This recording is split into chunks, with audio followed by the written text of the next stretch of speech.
wassalamu ala Rasulillah wa ala alihi wa sahbihi wa wala amma ba'd. Sahabat beduk yang dirahmati Allah Subhanahu wa taala, jumpa kembali di channel YouTube SMK Islam Hikmah Istimewa.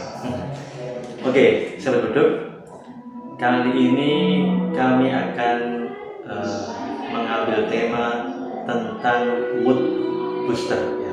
Mood booster itu adalah akar kata dari bahasa Inggris kelihatannya. Itu mood itu suasana hati, booster itu adalah penggubrak atau penyemangat. Jadi teman-teman kalangan remaja ini seringkali saya lihat banyak yang suasana hatinya seringkali bad mood ya, atau suasana hatinya itu buruk sekali.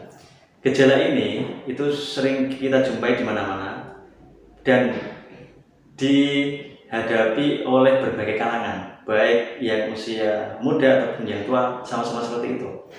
Nah, saya akan menyoroti mood booster ini di dalam kerangka agama. Coba kita refleksi sedikit.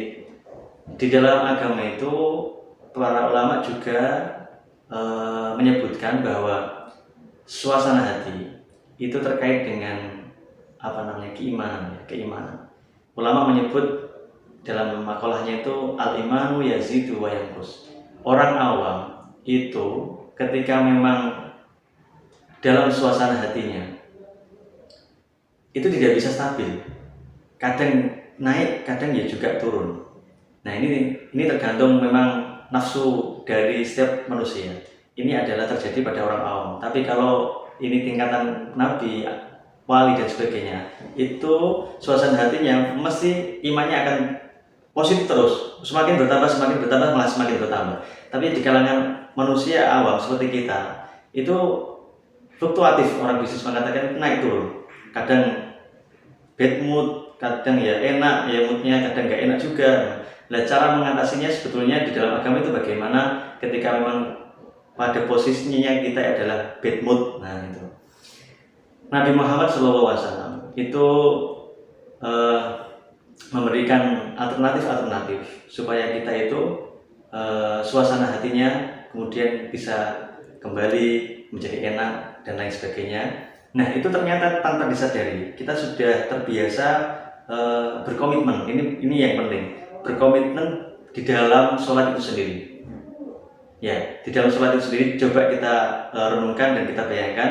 Di dalam sholat kita sering menyebut ketika habis takbiratul ihram itu kan ada inna sholati wa nusuki wa mahyaya wa mamati lillahi rabbil alamin. Kalau kita merenungkan arti dari komitmen kita yang kita ucapkan kepada Allah Subhanahu wa taala adalah sungguhnya inna sholati, sholatku, wa nusuki, ibadahku, wa mahyaya wa mamati, hidup dan matiku adalah untuk Allah Subhanahu wa taala. Jadi ketika kita bad mood ya, suasana hati kita buruk, kita ingat bahwa hidup dan mati kita untuk Allah. Mengapain kita terus kemudian zona rebahan terus, malas-malasan dan sebagainya. Ngapain kita menuruti hawa nafsu terus-terusan? Ini kan tidak baik. Nah, sebelum sholat diajarkan di dalam ilmu tasawuf misalkan, ilahi anta maksudi wa ridhoka anta matlubi.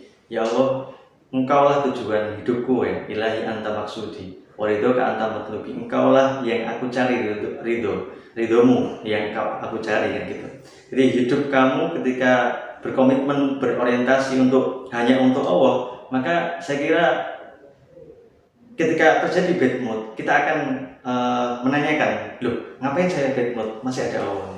Ketika kanjeng Nabi misalkan bingung waktu itu kan, ayat turun, innallaha ma'ana, la tahzan, innallaha ma'ana, jangan kau sedih, sungguhnya Allah bersama kita. Ketika Allah bersama kita, hati kita itu akan tenang gitu loh.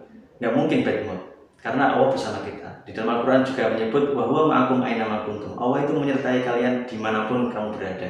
Di waktu sedih, di waktu bahagia, di waktu kalian bercanda, tawa, di waktu apapun itu posisinya, bahwa ma'akum aina ma kuntum. Nah, Allah selalu bersama dengan engkau semua.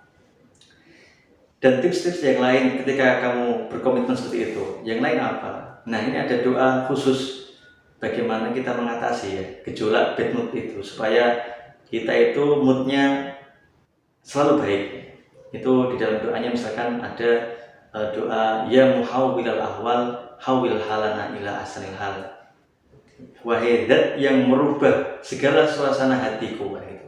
Ya muhawwilal ahwal hawil halana, rubahlah suasana hatiku itu, tingkah lakuku itu, hawil halan ila ahsanil hal, dengan selalu bersuasana hati yang ceria, suasana hati yang baik, suasana hati yang positif, dan selalu ingat kepadamu. Nah, ini adalah doa-doa khusus ketika kamu dalam tahapan dalam bad mood tadi ya, gejala-gejala suasana hati yang buruk. Itulah adalah pandangan-pandangan agama mengenai bagaimana kita itu mendobrak supaya mood kita selalu baik, selalu positif.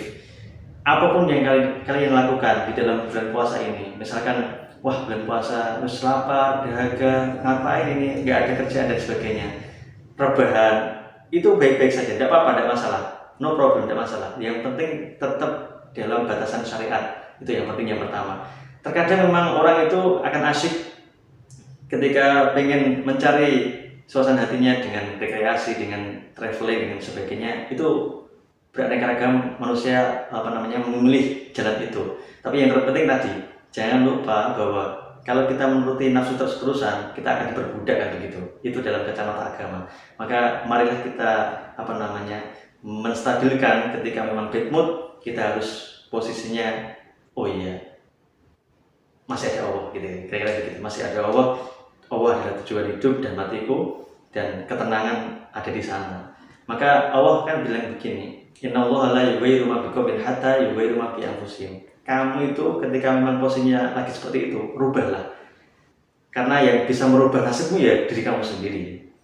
Nah, ini adalah tips-tips di bulan Ramadan supaya kita itu mood boosternya meningkat. Jadi pendobrak mood suasana hati yang baik-baik bisa meningkat dengan tadi yang saya sebutkan di atas. Mungkin ini yang bisa kami sampaikan, mudah-mudahan bermanfaat. Wassalamualaikum warahmatullahi wabarakatuh.